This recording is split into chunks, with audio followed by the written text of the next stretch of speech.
forward to this. Well, hello and welcome. Whether you're watching live or on the replay, aka in the future, your day starts here. It's the Geeknd Live, and I am Jamie. Hello. And as always, we will be talking Star Wars news together. So talk to me in the chat or the comments. I'll run through the stories and then we'll pop over to the chat for your take and also some discussion. But first, a few quick hello there's. Gaz Nottingham was the first in the house earlier on. Hello there to Gaz. Hope you're well. Peter can't make it, but hope you're doing well to Peter. And he implores you to watch Wheel of Time, which I believe, looking at this message from Peter, starts tomorrow. Chad Campbell was in the house. He's had to leave. Maybe he'll come back. Hello to Jane Flakes as well. Anders is here. Hello there. And howdy to Marco as well.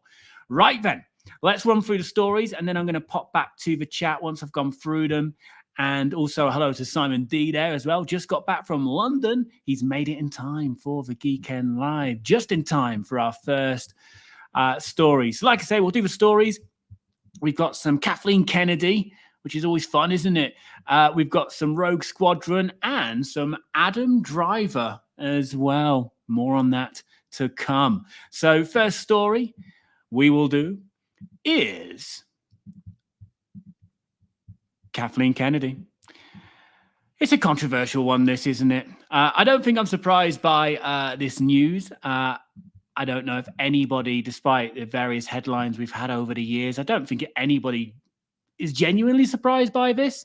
I know it's going to be very divisive, as always. She is human Marmite to Star Wars fans, which is a bit of a British reference there. Vegemite for the Aussies in the house. I'm personally, and regulars will know this, I'm probably apolitical when it comes to Star Wars, certainly not in the real world. I don't care much for the drama. I care about the final products, right? I can't speak for the books and the comics because I don't read them.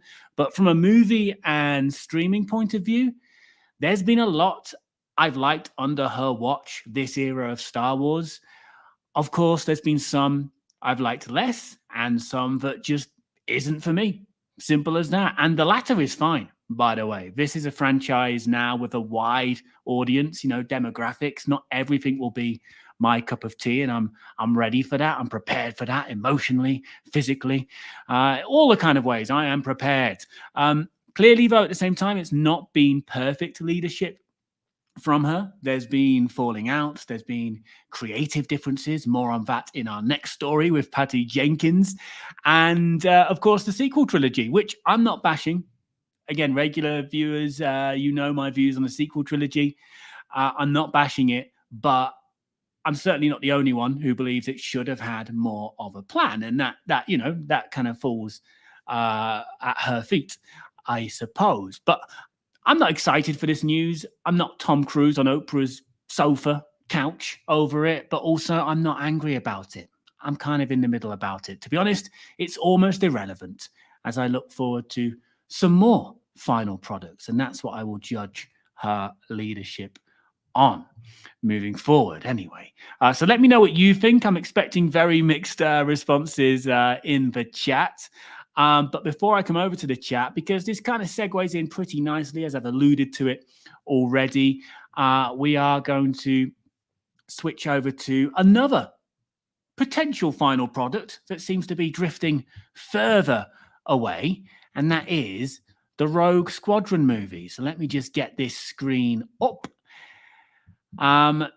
We talked about it last week. It's been, the delay anyway has been news for a little while now.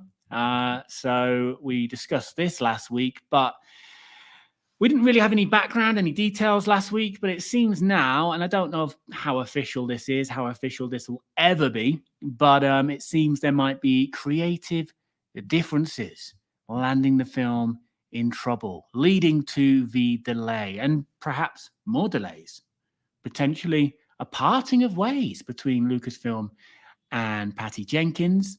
But as I said last week, I don't know how integral she is to this film. Will they just shelve it, like they did with I almost said Guardians of the Galaxy, the Rangers of the Republic, whatever it's called, or can they bring somebody else in to take over the reins? But anyway, let's look at this story on Den of Geek. Rogue Squadron might not be the only Star Wars movie in trouble due to creative differences. Patty Jenkins' Rogue Squadron movie has reportedly been shelved. Okay, that's a different word than delayed, due to creative differences, and it may not be the only one. Here's the latest on Rian Johnson's Star Wars trilogy as well, which is Rian Johnson's mysterious trilogy these days. So yeah, we had the letdown of Disney Plus Day in terms of all of the things we told ourselves we were getting. We had the Book of Boba Fett trailer a week before, 2 weeks before. We had the Boba Fett documentary. We had the Obi-Wan Kenobi behind the scenes kind of featurette type thing. And just before, we had the news that Rogue Squadron was delayed. And the Hollywood Reporter reported that the delay came down to Jenkins' busy schedule, her other commitments, including the upcoming Wonder Woman 3, which she will direct for Warner Bros., and that will prevent her from shooting Rogue Squadron next year in time for a previous release of 2023.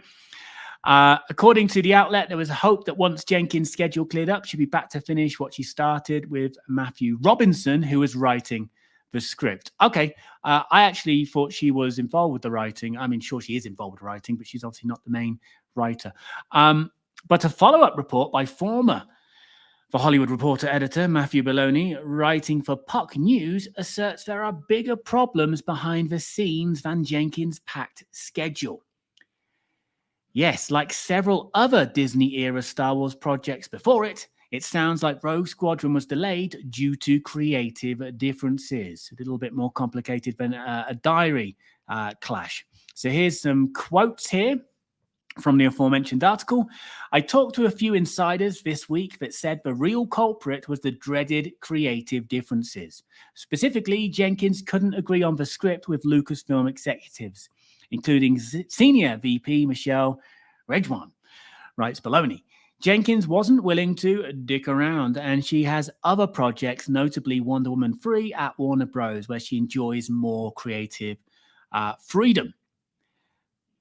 It's unclear if Jenkins has left the project altogether at this time, but Lucasfilm is no stranger to high-profile breakups with the A-list filmmakers. Most famously, the studio parted ways with Phil Lord and Chris Miller while they were filming Solo: A Star Wars Story. Well, that was really far into production, wasn't it? And brought in Ron Howard to finish the movie. Which I always think it's unfair to talk about Solo as a failure. You can say the franchise's biggest failure, but remember, we're talking about one of the biggest franchises of all time here. It was still a success, in movie terms, but earned less than $400 million globally. Lucasfilm's collaboration with director Colin Trevorrow on episode 9. Also, although less clear, Gareth Edwards' issues with Rogue One. I still find it strange that he's not involved with Andor in any kind of way, even just directing one episode. Going back to what I said, clearly it's not been the perfect leadership. I don't think you can have the perfect leadership in life. There's always going to be little issues here and there, but it does look like this movie is in trouble. So is it truly shelved? Is it truly waiting for Patty Jenkins' diary for them to come to an agreement over these creative difficulties? Or will it continue with a new director? So it'll be interesting. Watch this space kind of thing, I guess. Right then, I'm going to come over to the chat now. Let's see what everybody's saying in the chat. Hello to David as well. Okay, Jones Capone, good to see you. And Frogger, good to see you as well. And David's doing his bit. He's doing his job. Slap that like button, everybody. Slap that like button. Slap it. Caress it. Any kind of way. Cuddle it. Tickle it. Caleb's here as well. Good to see you, mate. Your college just switched back to online for a few weeks. Is that, I guess, COVID related? Where are you in the world? Caleb, where are you in the world? Where's that happening? Making this up as I go along is David Milano, of course. Happy Day After Life Day to you, David, and Clays as well. Hello there. Right now, in regards to our first story from Chad Campbell, who usually is in charge of timekeeping on this stream. He seems to have forgotten his duties, but here he is talking about Kathleen Kennedy, who is fine. Not everything has been amazing, I agree, but we've gotten a ton. Some might say not enough, but that's all going to change in 2022. Sorry, that was me, not Chad. I haven't liked everything with Filoni's name either, nor George Lucas. Very controversial because Dave Filoni's meant to be the Messiah, Chad. Is he not? Hey, Joe, Mega64, good to see you, my friend. Gaz Nottingham. This has to be a good thing. Kathleen Kennedy has done amazingly well. Rebels, Sequel Trilogy, Rogue One, Solo, Clone Wars, Season 7, Bad Batch, Mandalorian, comic books, and games to me, to Gaz, have been great. Yeah, there's a lot. There is a lot there because, you know, there's people like me who really just look at the big screen and now the small screen, of course, with the streaming. But there's so much more beyond that, isn't there, with the games and the comic books, as you mentioned. So even though you can compare the output to Marvel and Star Wars is way behind in this era, there's a lot more than meets the eye, I guess, to the casual fan at the same time. Anders, don't go. But I like the reference. I always like the references. Phil is here. Hey, Phil. If you're a Doctor Who fan, you should be on Phil's channel at the moment because he's reviewing. Doctor Who's on at the moment, isn't it? I noticed it was back. He's reviewing all the episodes at the moment. He hopes Patty Jenkins stays on Rogue Squadron. Joe, Mega64. This Rogue Squadron news pierced my soul. It was essentially the only current Star Wars thing that I was truly excited for. It's the breath of fresh air the franchise needs. Yeah, I mean, I'm pretty on board with the small screen stuff at the moment, but of course, deep down, I want that big screen Star Wars experience again, and this was supposed to be our first taste of it again since episode 9. Astramus is here as well. Yeah, Phil, you're right. She did seem in that little featurette thing very passionate about the subject. I think she related it to her dad. Was her dad like a pilot or something, and she was sort of saying I'm making this for him kind of thing, but yeah, very passionate about it. Yeah, I said hello to Astramus. Hope you're well, mate. And Skywalker Sound, good to see you with a logo as well on your profile pic. That's good. There's an upgrade there. Simon D, KK, Kathleen Kennedy is just one part of a large corporation of people all working in the Disney Star Wars franchise. So it's not as if any one person makes final decisions for Disney, unlike, say, Lucas 99 to 05. Yeah, there are a lot more cooks in the kitchen these days. We shouldn't forget that George Lucas handpicked Kathleen Kennedy to sort of run Lucasfilm in his absence as he parted ways. But yeah, there's a lot more involved these days with the Disney overlords, if you like.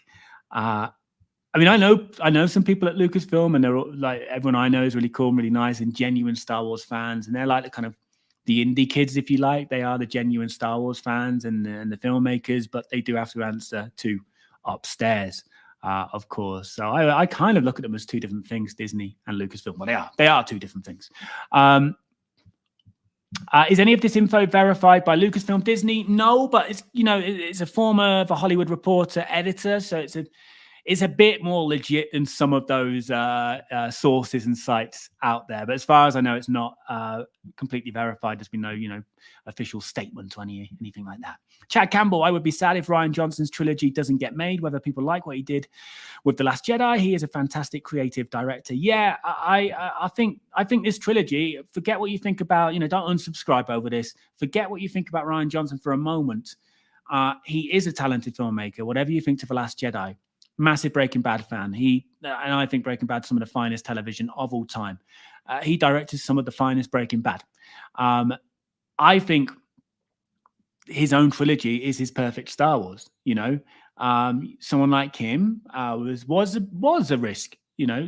Playing with existing characters, but giving him his own sandpit, his own toys, his own blank canvas, I think is where he's best placed within Star Wars. So I think it would be a shame if that's not happening. It's not happening, is it? It's not happening. That's not officially verified either, but it just doesn't feel like it's happening.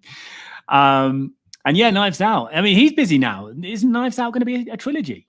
It's definitely the sequel, which I think they've wrapped on.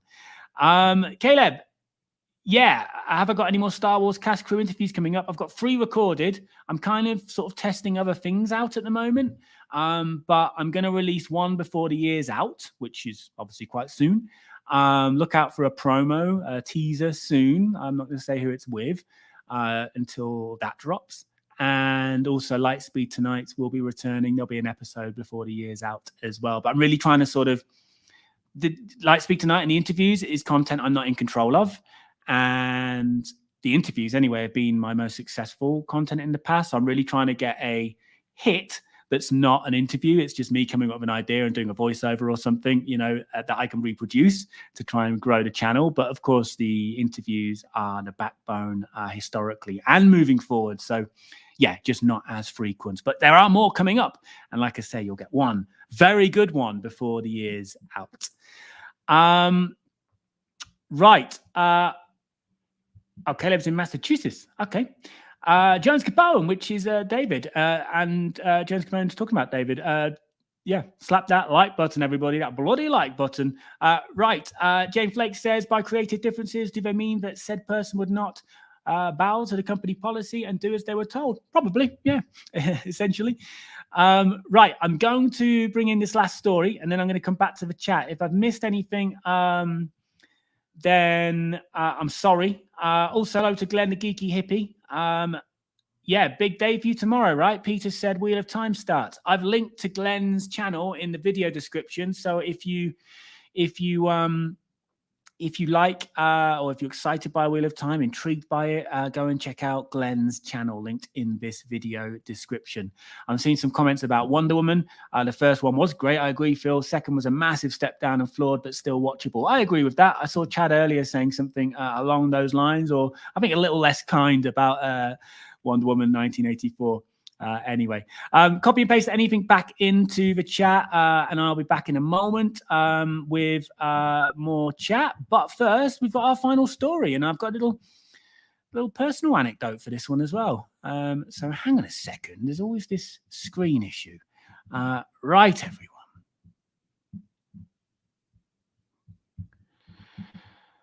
So, is that on? Yes, our final story. Kylo's running scared of Star Wars fans and Comic Cons. Speaking on the BBC's Graham Norton show promoting House of Gucci, darling, he said some interesting things about his first Comic Con experience related to Star Wars. And we're going to talk about that a little. And I'll tell you about my awkward experience with the man himself.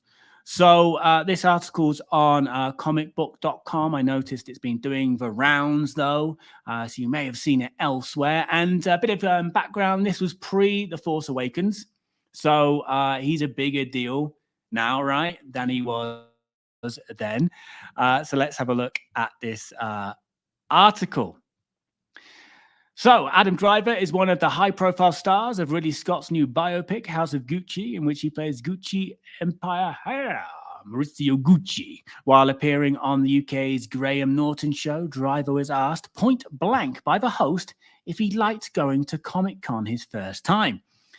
In a way that is now Adam Driver's signature, the actor replied with a simple and concise no. The article goes on to say, to be perfectly fair, Driver did go on a bit more about why exactly he didn't immediately gel with the experience that is San Diego Comic-Con, which, of course, you know, is the king of Comic-Cons, you know, like the Glastonbury of music festivals. He said, I didn't know the rules of Comic-Con, Driver told Norton. I got in at the hotel at 2 a.m, and I'm like, maybe tomorrow I'll go and get a coffee. And they're like, oh, no, you can't get a coffee. I'm like, well, maybe I'll get a coffee in the hotel then. They're like, no, you can't get a coffee in the hotel. If you want to go outside, they're like, put a mask on so nobody knows who you are. I think that's fun. I wouldn't be intimidated by that. Needless to say, at that point, Adam Driver clearly wasn't prepared for the overnight fame and recognition that being cast in a Star Wars movie has for any actor. As he further reveals, he also wasn't prepared for the die-hard dedication and obsession that Star Wars fans have for the franchise. I opened my hotel window because I'd been in the room for 24 hours before this thing we were supposed to do. And then there was a band at the bottom of the building playing the Star Wars theme on repeat because we, the cast, were all staying in the hotel. It was scary. I saw what it was, he concluded, chuckling. I mean, it's nice, but I'm not anxious to go again. The article more or less concludes with, so don't expect Adam Driver for those Comic-Con Star Wars reunions, and probably not that Ben Solo prequel series either. Sounds like the ride he had was more than enough. I kind of don't agree, but yeah, like I said before, he's a bigger deal now, so things would be harder for him now. And yeah, I mean, I think it's if it's true, if he really feels this way, I think it's sad and a shame. But I don't believe it. I don't believe it will be his last for two reasons. I think, first of all, I think he was at least part joking. That's the vibe of the Graham Norton show anyway. It's quite lighthearted. And also, for one, he went to Celebration, didn't he? Post 2015. Surely he did, for either The Last Jedi or The Rise of Skywalker. I might be wrong, but I'm assuming he did, which is basically Star Wars Comic-Con, after all. And it's in the contract nowadays. You know, Comic-Con, the San Diego one, is part of many films, you know, release schedule. It's in the contract. And I would be very surprised if Adam Driver's not part of a major franchise again. Besides, he has to be more used to the fame now, whether he likes it or not.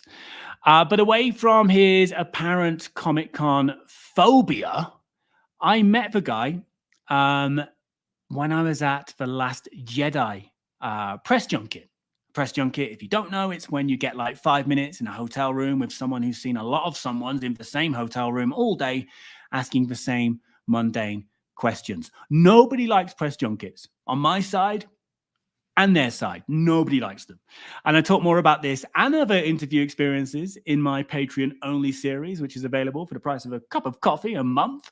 But I will tell you a little bit about meeting Driver here, because I'm a little confused by the guy, I have to say. He was very polite in the brief time I had with him, because the 5 minutes includes pleasantries, you know, getting in, saying hello, sitting down, getting out again. And he did have that to the point, dry sense of humor, I think. At the same time, though, it's so dry, you start to wonder, is he joking? Is he actually just a bit awkward and difficult? So I asked the question, and it's not funny. It's not funny. It wasn't funny then, and it's not funny now, but it was along the lines of, how hard is Kylo holding out for a My Chemical Romance reunion? And he answered with, I don't know what that is. Move on, essentially. And I kind of believed him that he didn't know what it meant, because he does come across as quite an awkward sort of sheltered guy. And the rest was fine. The rest of the time, limited time, was fine, I thought. But it upset his agent. His agent, not a Disney agent, which sounds very sinister, doesn't it? And I wasn't allowed to use the interview. And he won't know this, by the way. This all happened, you know, later on outside the room. I've heard from someone very involved with the sequel trilogy that he's not much fun to be around. But equally, I've heard the opposite from someone else who's actually not as involved with the sequel trilogy. So I don't know what he's really like. I think only Adam Driver really knows. But I'm leaning towards it simply being his sense of humor with the Comic-Con thing. And therefore it not really being a thing, but fun to talk about, eh? And certainly my experience was more, his agent was more of the issue, which is more of a consistent issue, actually, to be honest, in showbiz. So there we go. I think Adam Driver will be back at a convention, a Comic-Con again one day. Maybe not a Star Wars one or a Star Wars related visit, but he'll be back, I'm sure. Panic over, everybody. Right, I'm going back to the chat. I'm going to, I think this is about where I was.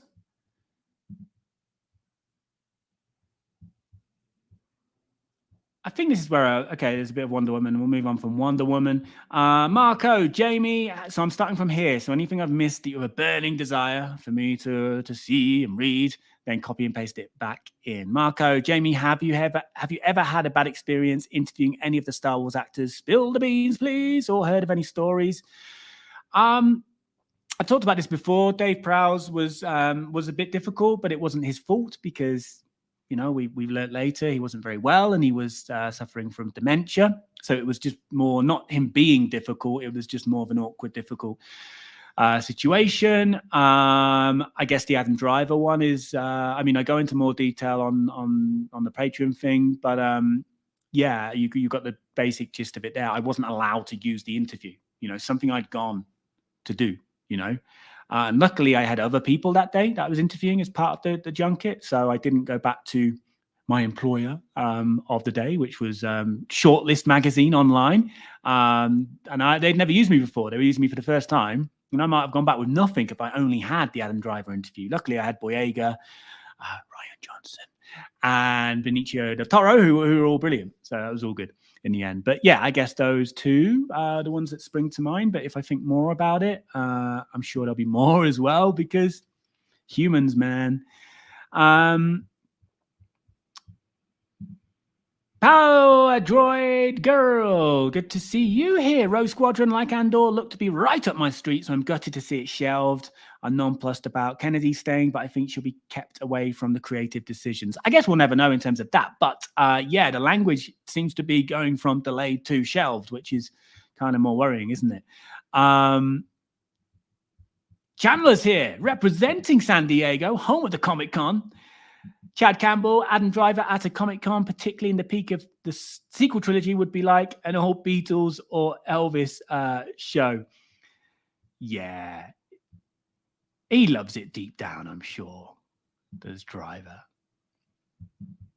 Jane Flakes, are we as fans really that weird? Yeah, probably. Jane said it, not me. Chad Campbell, Adam Driver is a weird dude, probably summing it up quite nicely here. Just in the sense that he doesn't seem to like or understand fame. He's left interviews midway for them playing footage of himself, which he hates watching. Yeah, I think he's a weird dude. And there's nothing wrong with being weird, to be honest. But yeah. It just all seems a bit odd. It's like you're not signing up. Like, if you just want to be an indie actor, an indie film actor, that's cool. You know, stick to your guns. But you signed up for Star Wars, dude. You knew what it was. The world knew what it was. And Glenn, the geeky hippie, adds, he'll go back. I agree he's funny. I agree. I mean, I'm British. I like a bit of sarcasm. I like a dry humor. You know, it's natural to me. But I'm a little bit like not quite sure about him. You know, where I feel like I can read people quite well usually. But with him, I'm confused, man. I need that Kylo mind reading kind of skill power thing. But yeah, you know, he's different. He's different, and that's cool. Frogger, chatting with Power Droid Girl here.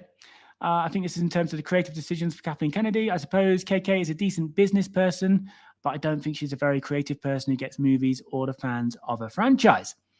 Glenn, the geeky hippie, he might only end up doing Celebration. Well, I guess now he doesn't need to do another Celebration unless he does get attached to another Star Wars project. And if he's really that scared of conventions, then he won't attach himself to another Star Wars project or any other franchise for that matter. And this is good. Adam Driver should have dressed up as Matt, the radar technician, to get around. Yeah, like, and he has got a sense of humor. He has got a sense of humor, and that was wonderful. That was SNL, yeah? That was a great sketch. I can see Frogger and Glenn disagreeing with each other, which means all is well in the world. Simon D, in regards to an interview that he's seen with Adam Driver, where you could see him not being very engaged with the madness. He's very dry and takes the work seriously. Yeah, I remember with some of the questions because I realized after the terrible My Chemical Romance question, I realized, okay, this is not the way. So I went to more kind of just normal, mundane questions. But he would give very generous answers and very deep answers. I think, even though there's probably an impression that he's maybe above Star Wars, I think he really loved his character. I remember him giving none of this sort of live day, of course, because I wasn't allowed to use it. But and I don't own it, by the way. They wouldn't even give me the tape or the memory card. Yeah, he gave some very sort of deep, thoughtful answers in regards to Kylo Ren. Phil, when you do a press junket, do you use your own recording equipment, or do they record everything and send it to you? So yeah, there's the point, they're in control really. So it's great in a way that you can literally turn up on your own and have a broadcast quality interview made for you. So there's a camera on you, camera on them, sound people in the room, so many people in the room. It's kind of intimidating the first time you do it. And someone keeping you to time, and you have to, like, they're fierce, those people. You have to listen and respond correctly. And they basically usually give you the memory cards from both cameras straight away. And then you go to another room and get them digitized. So they send you a digital backup version as well. So you go away with the cards, and you'll get the email with the download links as well. And it dawned on me when I got back to the green room to wait for my next interview that nobody gave me the memory cards for the Adam Driver interview. And then anyway, somebody came over to me eventually and told me off.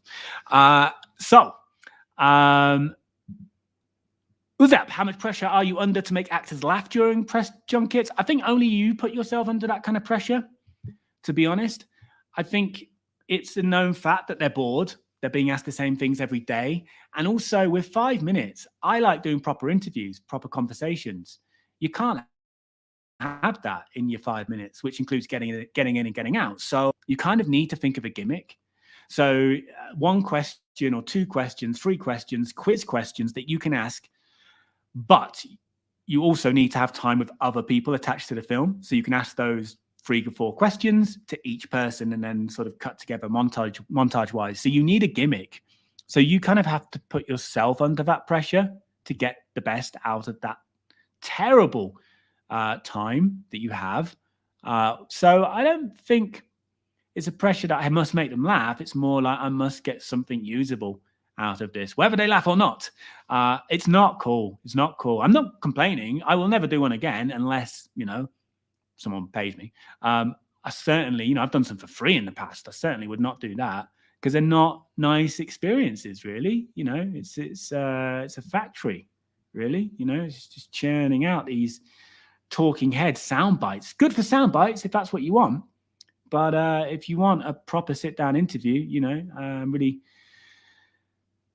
get into a conversation with someone, it's just not that vibe. So you therefore put yourself under pressure to make them laugh or to come up with a gimmick, to make the time work.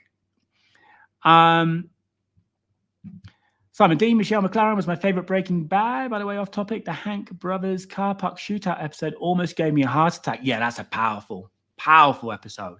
I love Breaking Bad. Might be time for my 89th rewatch of all 5 seasons. Jane Flake's driver has a lovely TED talk. You can see it in that how seriously he takes his art, but also his humor. And he comes from a very serious background. Was he a Marine, a US Marine? Am I right in saying that? He definitely has some sort of military background. I can see Martin here as well. Hello to Martin. I think you and Chad are having some sort of debate at the moment. Gaz Nottingham, I'd love to watch you interviewing Daisy Ridley. Yeah, I know people were worried that she was going to get a little bit difficult after The Force Awakens. Apparently she was lovely during The Force Awakens, and then there was a kind of fear that she would get difficult, but actually she's kind of stayed the same from what I hear. So whatever you think of the sequels or the character, I think she's good value for sure. And I don't think she's someone moving forward who will bat off Star Wars questions like Adam Driver certainly will. I think, she'll give you an answer. She'll give you value if you ask a Star Wars related question, even if she's promoting something non-Star Wars.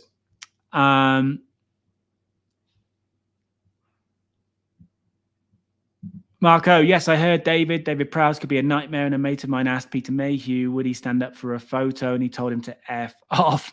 Yeah, Mayhew I found to be quite sort of grisly, but in a kind of like fun Wookiee way. Yeah, I found him in a sort of to be like kind of grumpy granddad, but it was all kind of fun and good natured. And like, to be fair, when I met him, he certainly couldn't stand up.